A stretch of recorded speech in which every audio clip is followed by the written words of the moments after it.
Chers amis, bonjour. Un plaisir de vous retrouver. Merci donc de faire partie de notre communauté. Si c'est votre première fois, nous parlons sur cette chaîne de métiers, de profession, de formation. Merci donc de vous abonner et de cliquer sur la cloche de notification. Aujourd'hui, nous allons permettre à ceux qui veulent étudier aux États-Unis de comparer déjà avant même de commencer, ou bien avant même de venir. Si vous êtes déjà là, de comparer, d'avoir des informations sur la manière d'évaluer aux États-Unis, dans les études aux États-Unis, et la manière d'évaluer en Afrique. Concrètement, quelle est la différence? Quels sont les points à noter dans cette différence? Bienvenue à vous.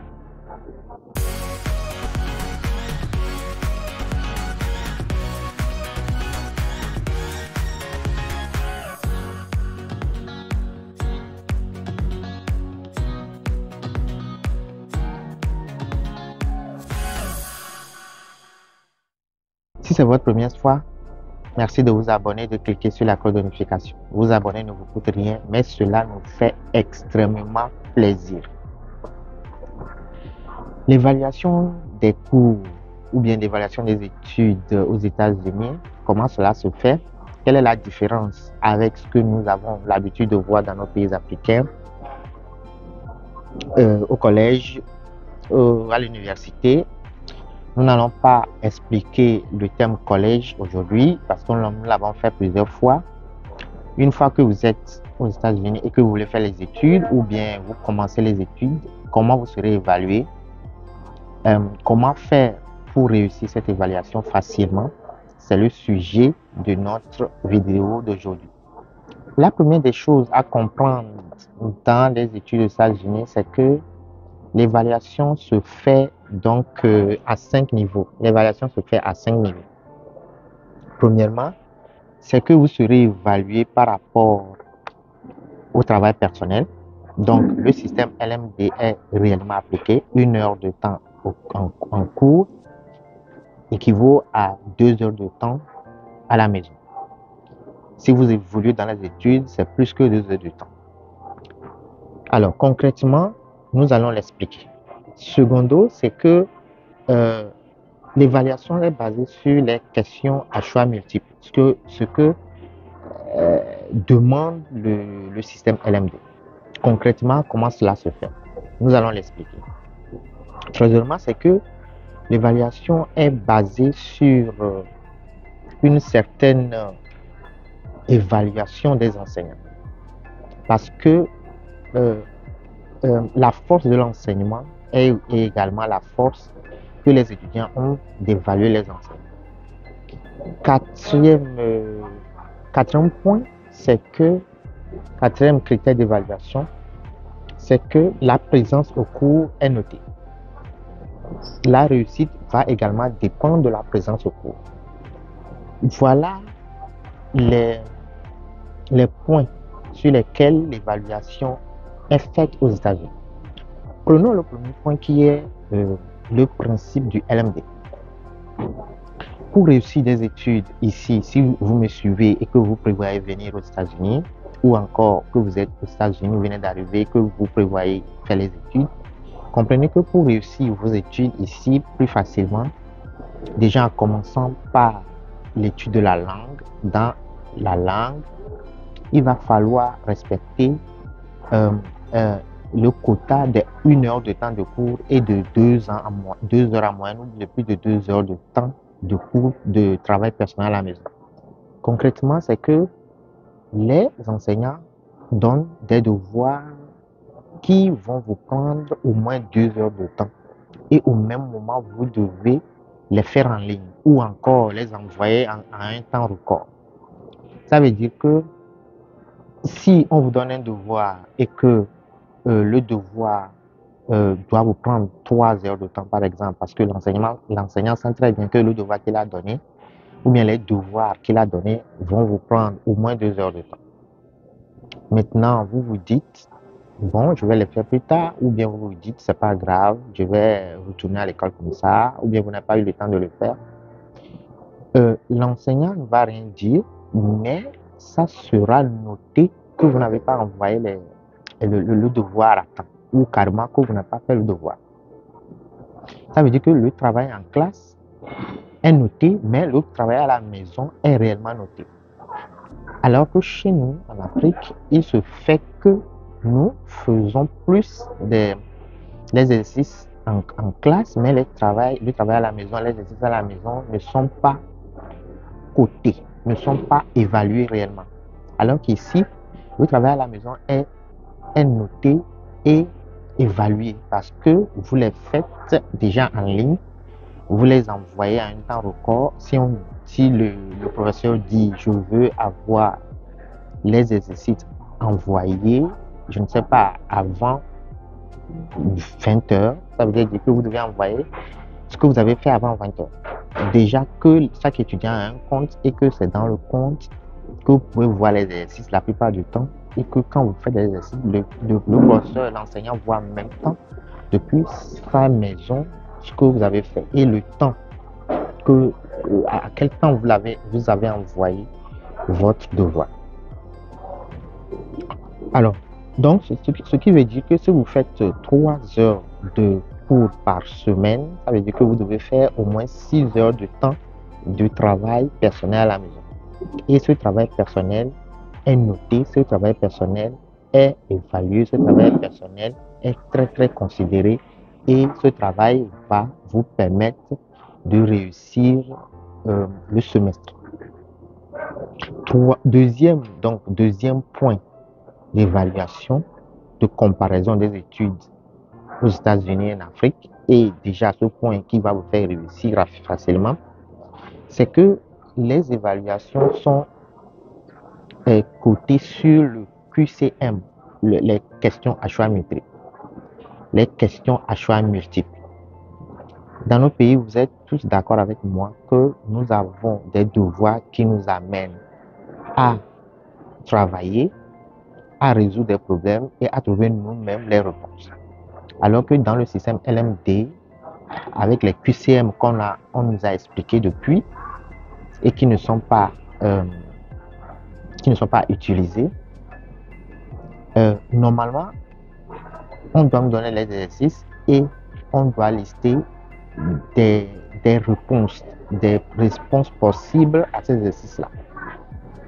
Et c'est à nous maintenant, à travers nos connaissances, de comprendre et d'identifier la bonne réponse.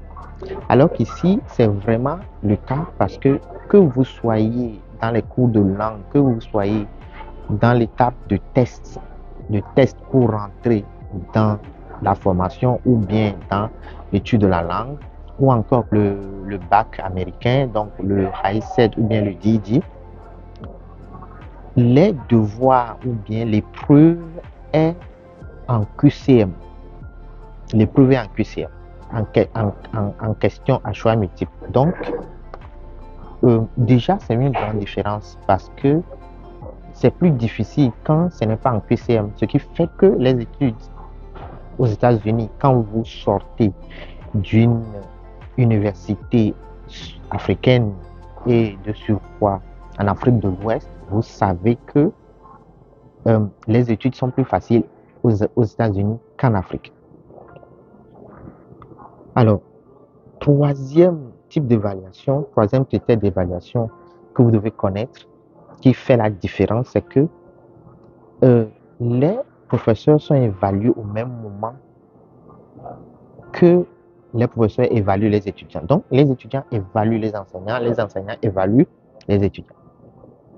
Chaque semestre, à plusieurs reprises, il y a des mails, il y a des liens qui sont envoyés à chaque étudiant pour évaluer le cours qu'il est en train de suivre. Donc, d'évaluer l'enseignant qui lui fait les cours. Alors, comparativement dans notre pays, nous remarquons que quand l'administration demande à ce que l'étudiant évalue l'enseignant s'énerve et l'enseignant a tendance même à menacer l'administration, surtout dans les privés, parce que c'est comme si il était le tout-puissant, comme si il était le seul, comme si lui, ce qu'il enseigne ne peut pas être remis en cause, ou bien sa manière d'enseigner ne peut pas être remis en cause. Cela est un handicap à notre système d'enseignement, notre système d'évaluation, Parce que quand l'enseignant n'enseigne pas bien, il est normal qu'à un moment donné, on change ce professeur-là, on change cet enseignant-là. Et c'est les enquêtes, les réponses, les évaluations des étudiants qui font que l'enseignant est obligé de faire mieux ou de changer de matière.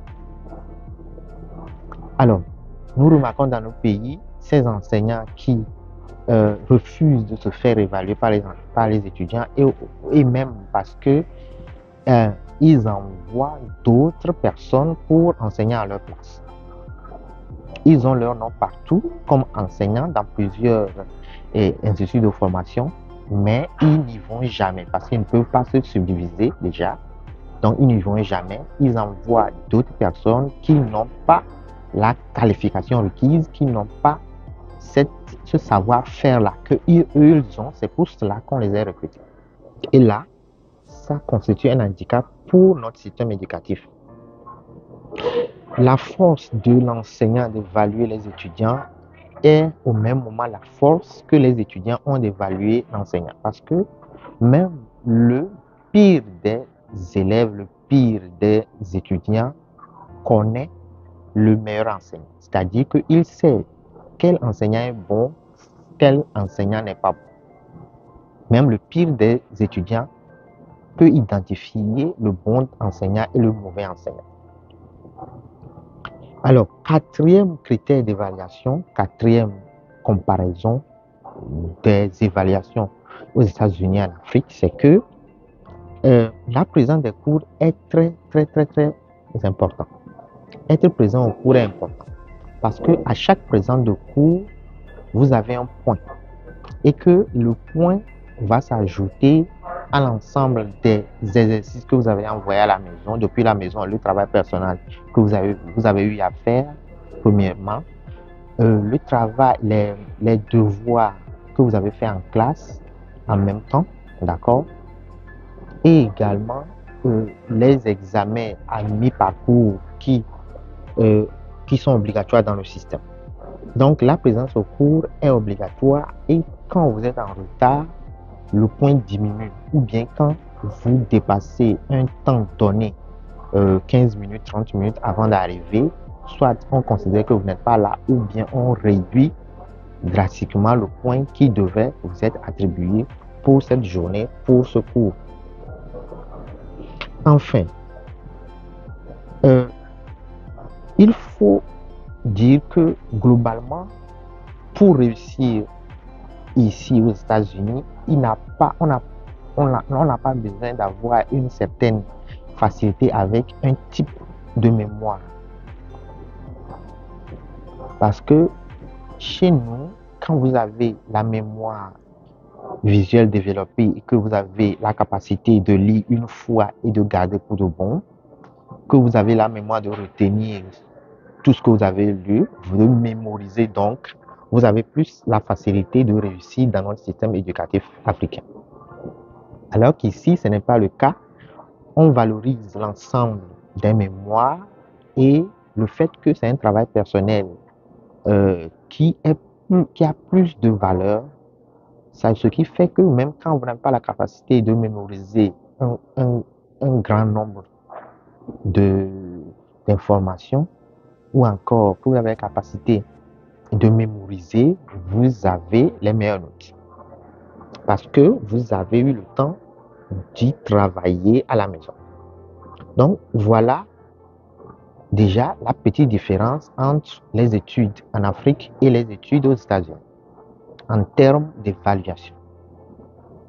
Alors, pour conclure, je voulais déjà mettre la puce à l'oreille de ceux qui vont faire les cours d'anglais ou encore les cours pratiques, la formation réelle, que premièrement, la présence au cours vous permettra de valider facilement votre matière.